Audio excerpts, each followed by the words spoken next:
अगर आज तुम दोनों में से किसी एक की लाश गिर गई होती तो जानते हो देश का क्या हाल होता? एक एक शहर में कई शमशान बनाने पड़ते, कई कब्रिस्तान बनाने पड़ते। आप अच्छी तरह जानते हैं कि लड़ाई मैंने नहीं, इसने शुरू की थी। आप सांप को दूध पिलाएंगे तो वो क्या डसना छोड़ देगा? सुन लिया आपने? परवरदिगार की कसम, करीम इसकी जुबान काटकर आपकी खातिर मैं इसे जिंदा छोड़ रहा हूं। ओए, पहले अपनी जिंदगी की फिक्र कर। पुलिस की हिरासत में पड़ी हुई लाश तेरे लिए फांसी का फंदा। बस बस, देखो तुम दोनों मेरे दो हाथ हो, किसको कट जाने दूं? दाहिना कटेगा तो मेरा कटेगा, बायां कटेगा तो मेरा कटेगा। खून के प्यासे दो हाथ लेकर आप जाग तो सकते हैं, लेकिन जिस दिन सोए उस दिन एक कटा हुआ मिलेगा। तो मैं भी आज कसम खाता हूं करीम, जब तक शीशे में पड़ी दरार को मैं जोड़ न दूं तब तक एक पलक नहीं सोऊंगा। कानूनन तुम दोनों मुजरिम हो, लेकिन फिर भी आज तुम दोनों को छोड़ता हूं। जाओ, एक साथ जाओ और अपनी आंखों से देखो कि मैं सो रहा हूं या जाग रहा हूं।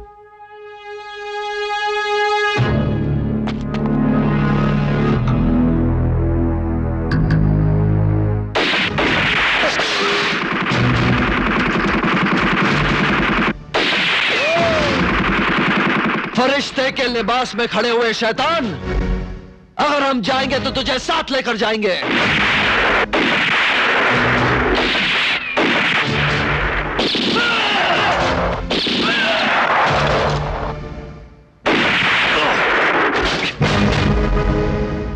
करीम, हरी, यही है हमारे दुश्मन, इनमें से एक भी बचने न पाए। ये लोग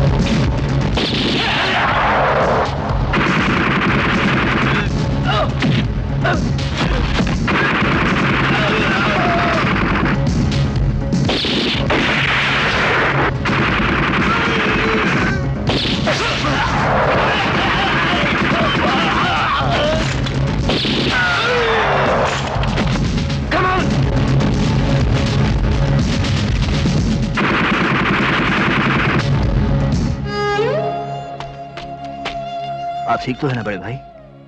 मेरी फिक्र न करो करीम, सिपाही गोली ना खाए तो गोली देश को लग जाती है। करीम के जीते जी ऐसा कभी नहीं हो सकता। अब आपको जागते रहने की जरूरत नहीं, आप चैन से सो सकते हैं। देख हरी, देख, करीम ने एक बार फिर तेरी तरफ दोस्ती का हाथ बढ़ा है। हरी, आज से आपका एक हाथ जरूर बन गया बड़े भाई। वक्त आने पर कट तो सकता है, लेकिन आपके दूसरे हाथ से कभी नहीं मिल सकता।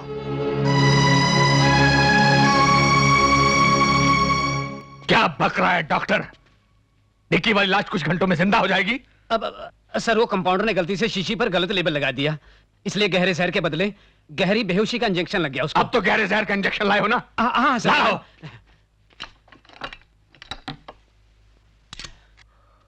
ये देखिए, ये लीजिए। दोबारा कभी ऐसी गलती मत करना, वरना हर जन्म में बेमौत मारे जाओगे। नहीं। जाओ और जिंदा आदमी को ये जहर का इंजेक्शन देकर लाश बना दो।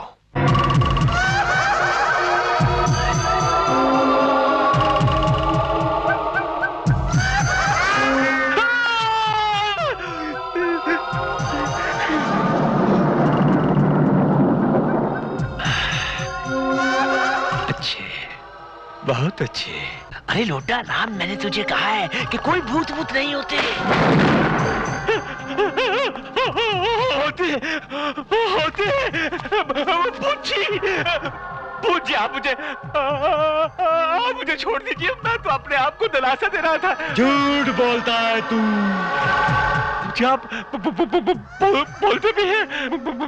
मुझे छोड़ दीजिए प्लीज, वरना मेरा हाथ पे हो जाएगा, मैं इन्हीं लोगों के बीच में सुला दिया जाऊंगा। प्लीज। इतनी जल्दी तू नहीं मर सकता।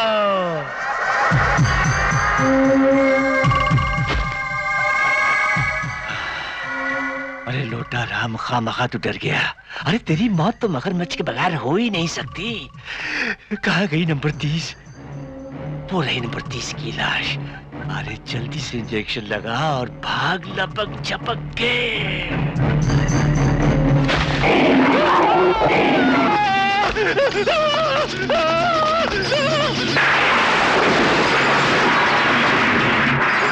मैं आपके हाथ जोड़ता हूँ, इस बार मुझे जाने दीजिए, वरना वो मुझे खा जाएगा।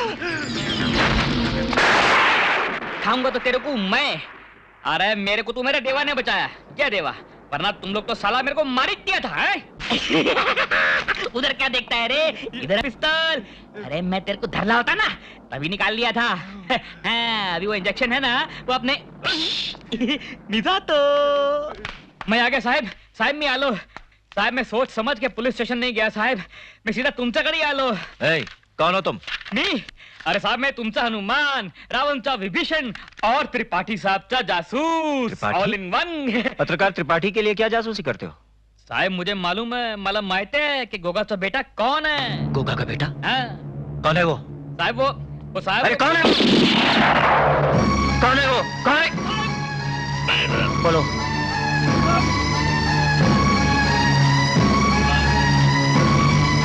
हाँ अमर, अमर तू फौरन यहाँ आ जाओ। करीम के सर से सारे इल्जाम हट गए हैं। और सुनो, गुगा के बेटे तक पहुंचने की एक हल्की सी किरण नजर आ रही है।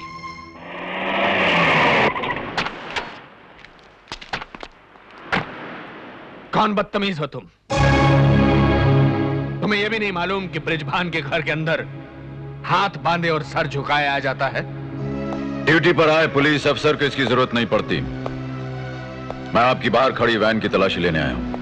तुम काफी छोटे पुलिस ऑफिसर लगते हो, वरना तुम्हें यह बात यकीनन मालूम होती कि इस घर में बड़े से बड़ा पुलिस ऑफिसर सिर्फ बख्शीश मांगने आता है। इस छोटे पुलिस अफसर को यह बात तो यकीनन मालूम है कि जितना बड़ा चोर हो वो उतनी बड़ी रिश्वत देने की कोशिश करता है। मैं चाहूं तो अभी इसी वक्त तुम्हें हथकड़ी पहना सकता हूं। अपनी जान की खैरियत चाहते हो तो चुपचाप यहां से चले जाओ, वरना इतने बड़े घर में तुम आ तो गए हो, लेकिन यहां से बाहर जाने का रास्ता नहीं मिलेगा। मेरे शक को यकीन में न बदलो ब्रजभान, वरना इतनी बड़ी कोठरी में पहुंचा दूंगा कि तुझे तो खुद भी छोटा लगने लगेगा और तेरा ये बड़ा घर भी। लोहे के चने चबाओगे तो दांत टूट जाएंगे। मैं बचपन से ही लोहे के चने चबाता रहा हूं ब्रजभान।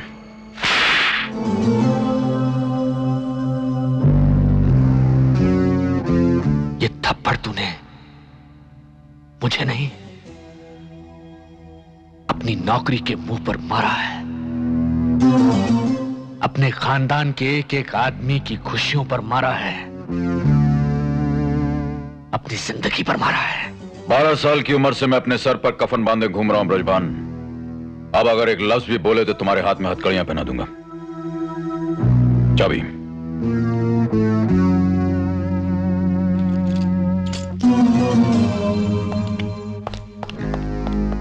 ऑफिसर, अपने सर पर तुमने कफन खुद बांधा है, लेकिन तुम्हारी लाश पर कफन ब्रिजभान बांधेगा। जिस शक का सबूत मैं ढूंढ रहा हूं वो अगर मुझे मिल गया ब्रिजभान, तो तुम्हारी नंगी लाश बगैर किसी कफन के सड़कों पर निकाली जाएगी।